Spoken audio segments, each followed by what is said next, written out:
Le centre Georges Pompidou, situé à Paris, a été pensé par Renzo Piano et Richard Roger.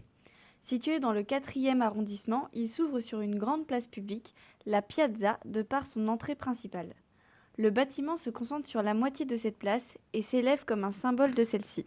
Sur cette place, il cohabite avec deux autres bâtiments annexes comme l'IRCAM de Renzo Piano et l'atelier Brancusi. Son principe premier est de faire cohabiter différentes activités dans un seul bâtiment, tout en sensibilisant le public à l'art. Inauguré le 31 janvier 1977, le Centre Pompidou a accueilli en 2016 plus de 3,3 millions de visiteurs.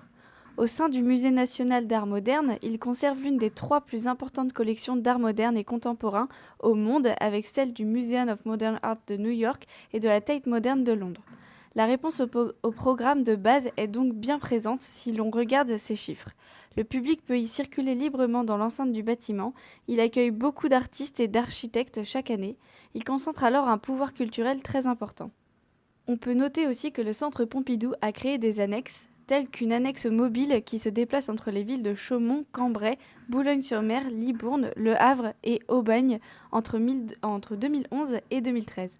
Il existe aussi une annexe située à Metz, impressionnante de par son architecture. En 2020, un projet de construction d'un musée à Bruxelles est prévu. Cela sera un musée consacré à l'art moderne et contemporain, ainsi qu'à l'architecture moderne et contemporaine par la région bruxelloise, qui ne dispose pas de pôle culturel emblématique consacré à l'art contemporain. Nous allons maintenant parler de la Piazza. Donc la Piazza est une grande place où le bâtiment est implanté. Elle a été créée par Renzo Piano et Richard Roger pour le projet du Centre Pompidou, mais elle appartient autant à la ville qu'au projet. Elle offre à la ville un espace vide qui fait respirer la ville, donc la vue y est dégagée, on peut s'y asseoir, s'y retrouver et bien souvent des spectacles de rue s'y déroulent attirant la foule. Dès lors, beaucoup de passages se créent dans l'enceinte même de cet espace dégagé. Elle lie alors le Centre Pompidou à la ville et permet d'y entraîner de nombreux spectateurs.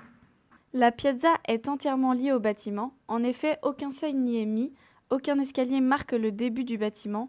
Les deux sont intimement attachés. Le forum devient alors un prolongement de la place, un hall. Présence d'un café, par exemple, une librairie, une boutique et même un bureau de poste, où la piazza est couverte.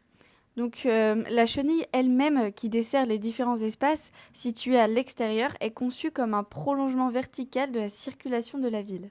Nous allons maintenant aborder la question de la façade. Donc la façade du bâtiment est dite nue. En effet, la structure est apparente et dessine la façade extérieure et intérieure de celle-ci. Toute la structure du bâtiment est ouverte. Renzo Piano parle à son sujet de dentelle. Ici, pas de mur porteur qui, dans la plupart des constructions, porte le bâtiment tout en séparant par une épaisse paroi l'intérieur de l'extérieur. Des panneaux de façade, vitrés ou opaques selon les endroits, sont donc posés. Ils se situent à l'intérieur de la structure, à l'endroit où la poutre s'accroche à la gerberette et laisse les poteaux dehors. Chaque baie vitrée a une hauteur de 7 mètres. Nous allons maintenant parler de la structure et plus particulièrement de l'ossature. Donc l'ossature est conçue comme un jeu de construction géant. Elle est métallique, peinte en blanc et est constituée d'éléments qui se répètent et s'assemblent pour former une trame régulière. Ces éléments sont des poteaux, des poutres, des gerberettes et des tirants. Viennent ensuite les contreventements. Pour l'assemblage, on pose tout d'abord 2 poteaux. Sur chacun de ces poteaux est enfilée une gerberette. Cette pièce, qui ressemble à une clé, constitue le nœud de la structure. À la tête de la gerberette, le côté rond et percé par laquelle la pièce a été fixée au poteau est accroché la poutre. Si le poids de la poutre est porté en partie par le poteau, l'essentiel se joue au bout du bras de la gerberette, dirigé vers l'extérieur où un énorme câble tendu à la verticale et appelé tirant vient exercer une traction, donc un contrepoids. Les tirants sont ancrés dans le sol. Pour chaque niveau supplémentaire, donc 6 au total, on enfile sur chacun des 2 poteaux une nouvelle gerberette, de sorte à pouvoir poser une nouvelle poutre. Les tirants vissés aux gerberettes et associés les uns aux autres forment une ligne verticale parallèle aux poteaux. L'ensemble constitué de 2 poteaux de gerberettes, de poutres et de tirants est appelé un portique. 2 portiques côte à côte permettent de poser entre 2 poutres les planchers. On obtient ainsi une travée. Le squelette du bâtiment est constitué de 14 portiques, soit 13 travées alignées dans sa longueur, que l'on peut voir depuis la piazza. Une fois toute la structure montée, les contreventements, fixés au bout du bras des gerberettes et croisés en diagonale, viennent assurer sa stabilité. On pose ensuite les façades, qui sont comme des feuilles de papier transparentes séparant l'intérieur de l'extérieur, tout en laissant une proximité avec la piazza. Tandis que les poutres traversent le bâtiment dans sa largeur, les poteaux, gerberettes, tirants et contreventements restent à l'extérieur. Dès lors, la structure du bâtiment est ouverte et à la vue de la foule se trouvant sur la piazza.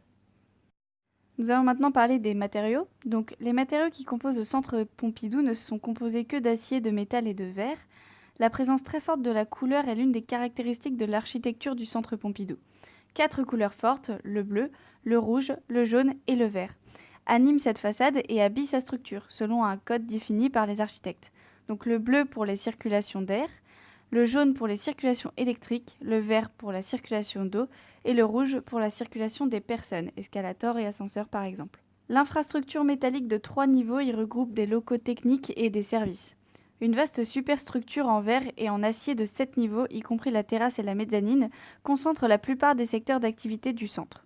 Les concepteurs du centre Georges Pompidou ont cherché à optimiser la mobilité de l'espace pour favoriser la multiplicité des disciplines.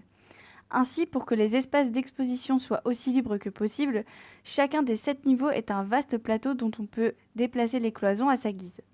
La volonté était aussi que dans une construction, tout doit être montré, rien ne doit être caché.